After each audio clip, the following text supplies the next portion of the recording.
Welcome to रोमास official. आज के पवित्र वचन है लूका रचित सुसमाचार अध्याय 4:1 से 44 पद तक। विषय में है यीशु की परीक्षा। फिर यीशु पवित्र आत्मा से भरा हुआ जर्दन से लौटा और 40 दिन तक आत्मा के सिखाने पर जंगल में फिरता रहा और शैतान उसकी परीक्षा करता रहा। उन दिनों में उसने कुछ ना खाया और जब वे दिन पूरा हो गया तो उसे भूख लगी। तब शैतान ने उससे कहा, यदि तू परमेश्वर की पुत्र हो तो इस पत्थर से कहे कि रोटी बन जाए। यीशु ने उससे उत्तर दिया, लिखा है, मनुष्य केवल रोटी से जीवित न रहेगा। तब शैतान उससे ले गया और उसकी पल भर में जगत के सारे राज्य दिखाए और उससे कहा, मैं यह सब कुछ अधिकार और इनका तुझे दूंगा, क्योंकि यह मुझे सौंपा गया है और जिसे चाहूँ उसे दे सकती हूँ। इसीलिए यदि तू मुझे प्रणाम करे तो यह सब तेरा हो जाएगा। यीशु ने उससे उत्तर दिया, लिखा है, तू प्रभु अपने परमेश्वर के प्रणाम कर और केवल उसी के उपासना कर।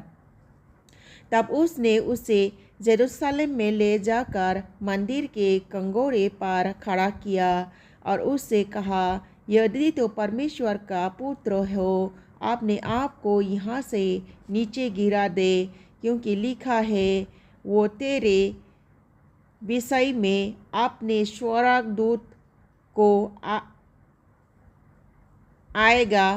भेज देगा कि वे तेरा रक्षा करे।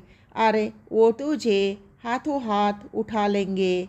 ऐसा ना हो कि तेरे पाँव में पत्थर से ठेस लगे। यीशु ने उससे उत्तर दिया, यह भी कही गई है, तू प्रभु अपने परमेश्वर की परीक्षा न करना। जब शैतान सब परीक्षा कर चुका था, कुछ समय के लिए उसके पास से चला गया। यीशु की सेवा, कार्य और आरंभ। फिर यीशु आत्मा की सामर्थ से भरा हुआ गलील के लौटा और उसकी चर्चा आसपास के सारे देश में फैल गया। वो उसकी आराधना में उपदेश करता रहा और सब उसकी बधाई करते थे।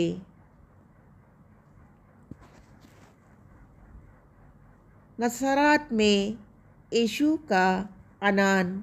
फिर वो नसरत में आया जहाँ पाला पोसा गया था और अपने रीति से अनुसार सप्ताह के दिन आराधना में जाकर पढ़ने के लिए खड़ा हुआ।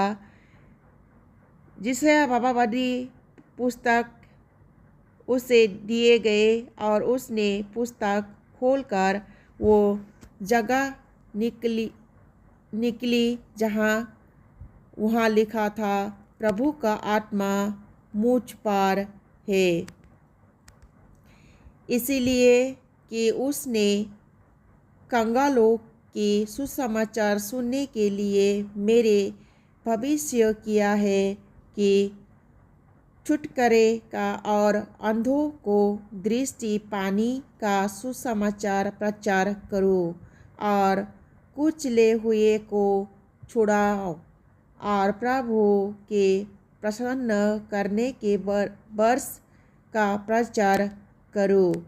तब उसने पुस्तक बंद करके सेवक के हाथों में दे दी और बैठ गया और आराधनाएं के सब लोगों को आंखें उसी पर लगी थी।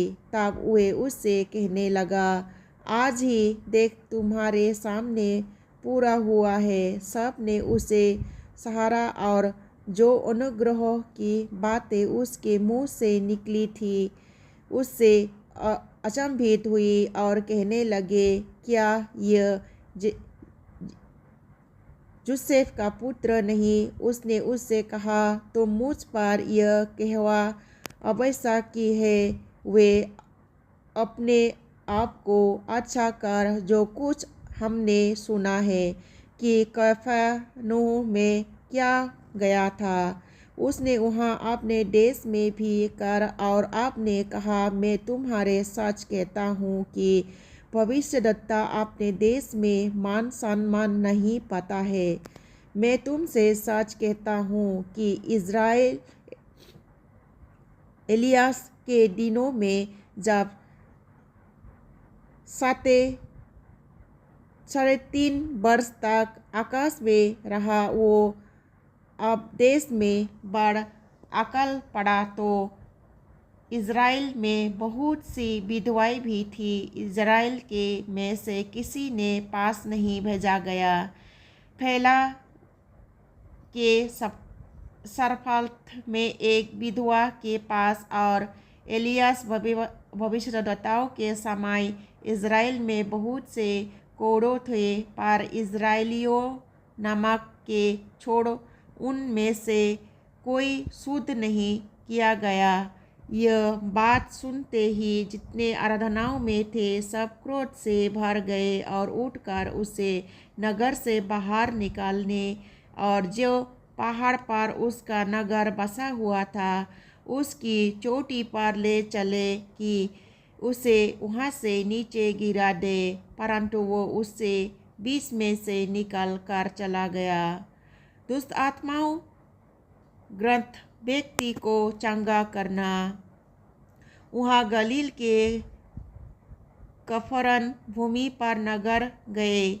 सप्ताह के दिन लोगों के उपदेश में रहा था, हुए उसके उपदेश से चौकित हो गए, क्योंकि उसका वचन अधिकार सहित था। आराधनाएं में एक मनुष्य था जिसमें अशुद्ध आत्मा थी। वो ऊंचे घर में से चिल्ला उठा, है यीशु नसरिया, तुमने तुझसे क्या काम? क्या तू हमें नष्ट करने आया है? मैं तुमसे जानता हूँ तू कौन है।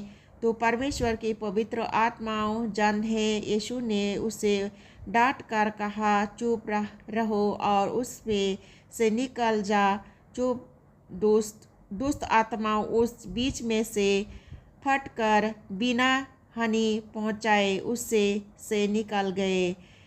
इस पर सबको अचंभित हुआ और वो आपस में बातें करने लगे, ये कैसा वचन है, क्योंकि वो अधिकार और समर्थ में साथ अशुद्ध आत्माओं को और आज्ञा देता है और वे निकल जाती है। इस प्रकार चारों ओर हर जगह उसकी चर्चा होने लगी। पतरस के पास अन्य लोगों के चंगा करना। यह आराधनाएं में से उठकर सोमा ने घर में गया। सोमा के सांस को जड़ पड़ा हुआ था और उसने उससे विनती की। उसने उससे निकट खड़े होकर जाड़ को डांटा और जाड़ उतर गया और वो तुरंत उठकर उनकी सेवा करने लगी। सूरज डूबते समय जिन के वहाँ लोगों नाना प्रकार की बीमारियों में पड़े थे, वो थे कि वे सब उन्हें उसके पास ले आए और उसने एक एक बार हाथ रखकर उसके चंगा किया और दुष्ट आत्माओं को भी चिल्लाते और यह कहती हुई कि तू परमेश्वर के पुत्र है, तो भूतों में से निकाल गए, पर वो उन्हें डांटा और बोलने नहीं देता था, क्योंकि वो जानती थी कि वो मसीह है। आराधना में प्रचार करना। जब दिन हुआ तो वो निकल कर एक सुनसान जगह में गया और भीड़ उसे ढूंढती हुई उसके पास आए और उसे रोकने लगे कि वो उनके पास से न जाए, परंतु उसने उससे कहा, मुझे अन्य नगरों में भी परमेश्वर के राज्य का सुसमाचार सुनाना आवश्यकता है, क्योंकि मैं इसीलिए भेजा गया हूँ और यह गलील के आराधनाओं में प्रचार करते हैं। यही परमेश्वर के वचन हैं। आमीन।